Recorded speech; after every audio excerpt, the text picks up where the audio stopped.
সূরা কসস 85 নম্বর আয়াত। নবীজি যখন নিজের ঘর থেকে বের হয়ে কাবা শরীফ পার হয়ে রাউহা নামক স্থানে ওই জায়গায় দাঁড়িয়ে কাবার দিকে তাকিয়ে নবীজি বলেছিলেন, কাবা, বড় শখ ছিল তোমার খেদমত করব, কিন্তু তোমার নিষ্ঠুর সন্তানেরা আমারে থাকতে দিল না। তখন আল্লাহ একটা আয়াত নাযিল করেছেন সূরা কসস 20 নম্বর পারা 15 নম্বর পৃষ্ঠার প্রথম নম্বর লাইনের 85 নম্বর আয়াত। ভালো করে শুনবেন, এখানে দুইটা তথ্য আছে।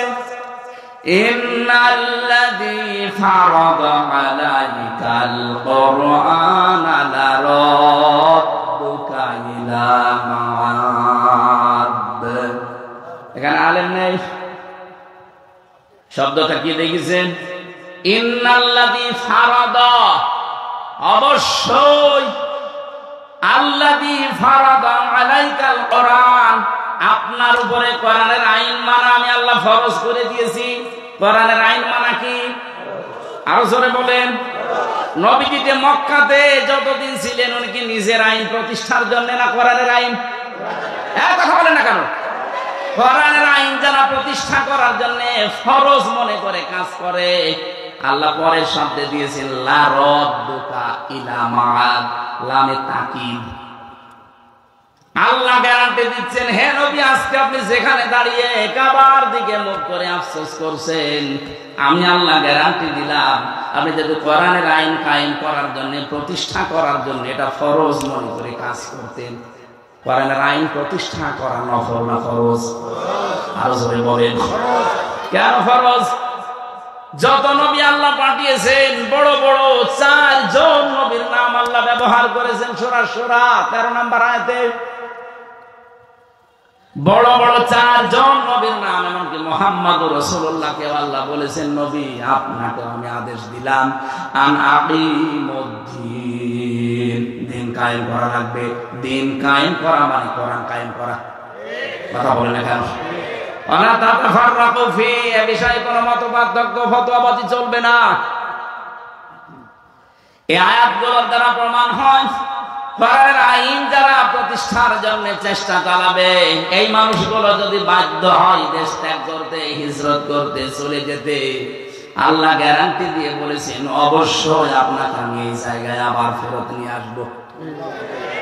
এই জন্য এই বাংলাদেশে কোরআনের কারণে, কোরআনের আন্দোলন করার কারণে, প্রতিষ্ঠার জন্য যারা টিকতে পারে নাই, হয়তো দেশ ত্যাগ করেছে অথবা গোপনে ছিল, অথবা এমন কোন জায়গায় চলে গেছে যে আসার মতো না, এই মানুষগুলোকে আপনি দেখবেন আল্লাহ পাক ঠিক তাদের মর্যাদা দিয়ে আবার ফেরত নিয়ে আসবে। লা রাদ্দুকা ইলা মাআদ, অবশ্যই আমি আল্লাহ ফেরত নিয়ে আসবো আপনাকে। এর বাস্তব প্রমাণ মাওলানা আবুল কালাম আজাদ, ওই যে দাঁড়িয়ালাটা, এই কথা বলছেন না? মিথ্যা মামলা বাচ্চু রাজাকার নাম দিয়ে চালিয়ে দিয়েছিলেন। যারা বন্দী অবস্থায় ছিল কোরআনের কারণে, এদেরকে আল্লাহ জনগণের কাছে ফিরিয়ে দিতেন, আপনারা যদি ঔষধ দিয়ে মেরে না ফেলতেন। কোরআনের পাশে যদি সত্যি আর একটা বছর হায়াত পেত, আমি যদি ঔষধ দিয়ে, ইনজেকশন দিয়ে মেরে না ফেলতেন, আমি তো তার সাথে ছিলাম, একদিনের জন্য হলে দেখা হয়েছিল আমার।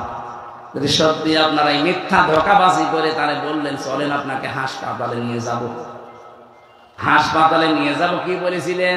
জেলার পরের দিন আমাদেরকে বলেছে ওনার অসুস্থ, হাসপাতালে নিয়ে গেছে, অথচ উনি নিজে জানে না যে উনি অসুস্থ। কি কায়দা দেখেছেন? বলছে আপনি অসুস্থ, আপনাকে হাসপাতালে নিয়ে যাব।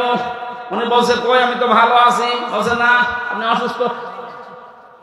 চাচা এরশাদকে নাকি নির্বাচনের আগে ধরে নিয়ে বলছে আপনি অসুস্থ, চলেন হাসপাতালে। বলছে কই, আমি ভালো আছি। বলছে না, আপনি অসুস্থ।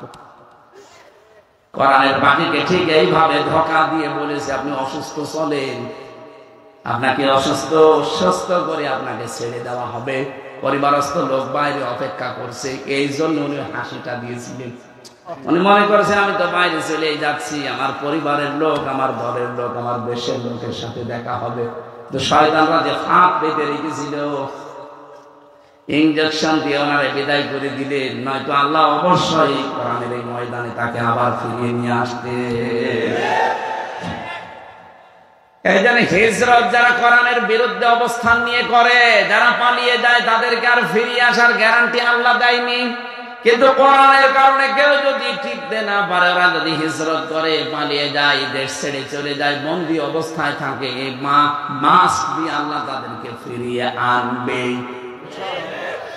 হায়াত যদি শেষ হয়ে যায় সেটা আলাদা কথা। নবীজির যেহেতু হায়াত শেষ হয়নি, 13 বছর অত্যাচারিত হওয়ার পরে বিদায় নিয়েছিলেন হিজরত করে, কিন্তু আল্লাহ আবার সসম্মানে 10 বছর মদিনার রাষ্ট্রপ্রধান করে নিয়ে এসেছেন। বলেন, তাই যদি 13 বছর অত্যাচারের পরে 10 বছর রাষ্ট্র ক্ষমতা দিতে পারে, আমরা আজ 15 বছরের অধিক নির্যাতিত, দেশটার ভেতরে জেলখানার মতো ছিলাম আমরা প্রত্যেকেই। আমাদের তো আর মনে হচ্ছে 2 বছর বেশি হয়ে গেছে। আল্লাহ আমাদেরকে 10 বছরের জন্য দেশটা হাতে তুলে দাও। নবীজিকে যদি দিতে পারে, নবীর উম্মত যারা, তাদেরকে আল্লাহ দেবে না? বলেন, দুর্বল যাদেরকে করে রাখার চেষ্টা করা হয়, আল্লাহর গ্যারান্টি তাদেরকে জমিনের ওয়ারিস আল্লাহ বানিয়ে দেয়। এটা সূরা কসসের 5 নম্বর আয়াতে আছে, অনুরিদু আন্নামুন্না আলাল্লাযীনা ইসতাদঈফু ফিল আরদ ওয়া নাজআলাহুম আইম্মাতাও ওয়া নাজআলাহুমুল ওয়ারিসিন। ফেরাউন যে দলটাকে কোণঠাসা করে রেখেছিল, দুর্বল করে রেখেছিল, অপমান অপদস্থ করত, আমি আল্লাহ ইচ্ছা করলাম ওই দলটার উপর একটু অনুগ্রহ করি। আমি আল্লাহ এমন অনুগ্রহ করেছি, আমি জমিনের শাসন ক্ষমতা তাদেরকে নেতা বানিয়ে দিয়েছি, এবং ওই জমিনের মালিক আমি আল্লাহ উত্তরাধিকারী বানিয়ে দিয়েছি। এরা যদি আল্লাহ হাজার হাজার বছর আগে করতে পারে, ওনার শক্তি এখন আর নেই। বলেন, মাস্ক উনি আমাদেরকে দেখাবে। কোরআন আমরা 100 বার বিশ্বাস করি। কেন দেখাবে? অনুমাক্কিনা লাহুম ফিল আরদ, জমিনে আমাদেরকে আল্লাহ ক্ষমতা দেবেন। ও নুরিয়া ফিরআউনা ওয়া হামান ওয়া জুনুদাহুমা মিনহুম মা কানু ইয়াহজারুন। আল্লাহ বলেন, ফিরআউন, হামান এবং তার সৈন্যদেরকে আমি দেখাতে চাই, যারা সবচাইতে বেশি ভয় করত মুসার দলকে, তাদেরকে আমি ক্ষমতা দিয়ে দিয়েছি। 53 বছরে সবচাইতে বেশি প্রত্যেক জালেম এবং মুনাফিকরা ভয় পায়, না জানি যাদেরকে বেশি কোণঠাসা করে রাখলাম তারা আবার ক্ষমতায় চলে আসে কিনা। আল্লাহ পাক মনে হচ্ছে আমাদের উপরে এখন মনন করেছে। আগস্টের 5 তারিখের আগে আপনি জরিপ দেখেছেন, মাত্র 100 জনের 15 জন মানুষ চাইতো দেশে ইসলাম কায়েম হোক। 3 মাস 4 দিনের ব্যবধানে গতকালকের জরিপ দেখেছেন, 100 জনের 58 জন মানুষ এখন চাচ্ছে দেশে ইসলাম কায়েম হোক। আয়াতগুলো আমার মনে হচ্ছে বিশ্বাস যে আল্লাহ দেখাবে। কথা বলেন না কেন? আরে ভাই, মানুষের অন্তর তো আল্লাহর কুদরতি হাতে, উনি ঘুরিয়ে দেবে, পারবে না উনি? এই জন্য এই মনোনীত দিন আল্লাহর কাছে ইসলাম, এটার ভেতরে আমরা যারা আছি, আপনি মনে করবেন যদি ইসলাম মানতে পারেন, তাহলে ইসলামের ভেতরে আপনি প্রবেশ করেছেন আল্লাহর কথা অনুযায়ী। আনুগত্য, আত্মসমর্পণ, এটা 1 নম্বরে আপনার ভেতরে পাওয়া যাবে। 2 নম্বরে ইখলাস পাওয়া যাবে। কি পাওয়া যাবে? প্রত্যেকটা কাজে আল্লাহর জন্য, মানুষ দেখানোর জন্য না। 3 নম্বরে বিশুদ্ধ আকীদা তৈরি হবে আপনার।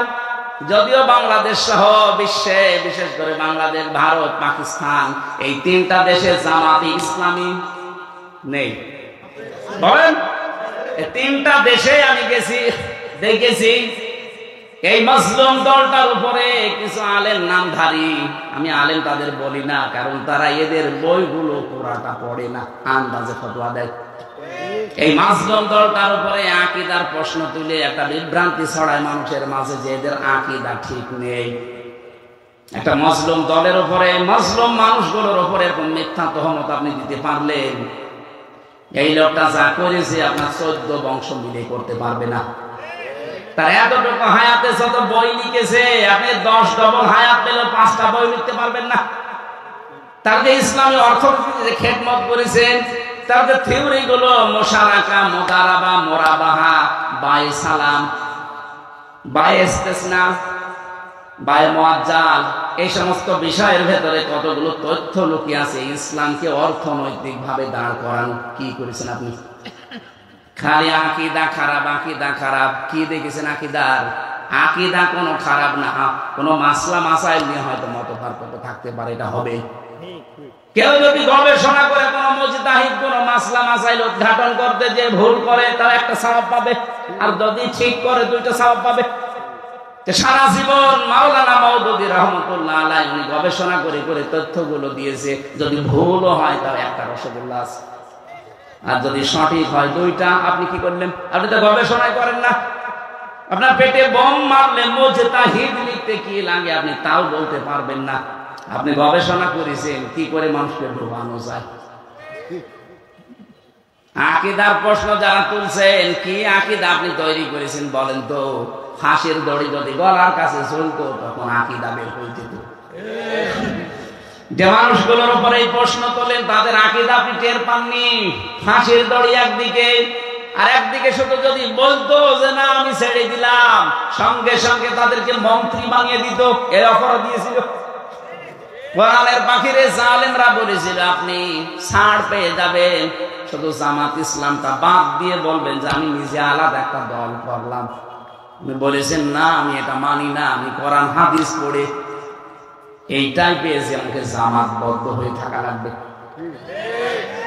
জামাতবদ্ধ মানে জামাত ইসলামী করা লাগবে না, আপনি জামাতবদ্ধ হয়ে থাকবেন মুসলমানদের একটা দলে, যেই দলে আকীদাতে এইটা আছে যে সার্বভৌম ক্ষমতার মালিক আল্লাহ, কিন্তু যেই দলের ভেতরে এইটা নেই যে ক্ষমতার মালিক জনগণ, সেই দল মুসলমান করতে পারে না। বাংলাদেশের মানুষ অনেকে করছে না, মুসলমান দাবি করে। আমি আপনার বিবেকের কাছে প্রশ্ন রাখলাম, আপনি কি করবেন এবার ভাবেন। যারা মনে করেন ক্ষমতার উৎস জনগণ তারা মুশরিক।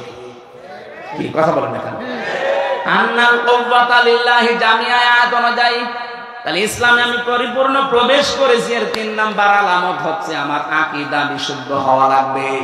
4 নাম্বারে আমার চরিত্র উন্নত হওয়া লাগবে। আমি নাম ধরেই বলছি এই কারণে বোঝার জন্য, বাংলাদেশে যারা জামাত ইসলামী করে, যারা ইসলামী ছাত্র শিবির করে, অন্যান্য যাই হোক, ইসলামী অর্থনীতি, এই অর্থনীতির ব্যাপারে কিন্তু তারা আল্লাহর ওলি। চায় না পয়সায় দিতে পাবেন না। আপনি যদি দেখাতে পারেন যে 10 টাকা এখান থেকে ওখানে উল্টা পাল্টা করেছে, আমি আজকে তাদের গালি দেবো, দেখান। আর অন্যান্য দলের বলেন দরবেশের মতো মানুষ 36,000 কোটি টাকা মালিকানি করছে, আর বলে দাড়ি নেই। আরে দাড়ি নেই তাতে কি চায় না পয়সা নড়িয়েছে কিনা বলেন তো? আর দাড়ি থেকে দরবেশ কি করলো?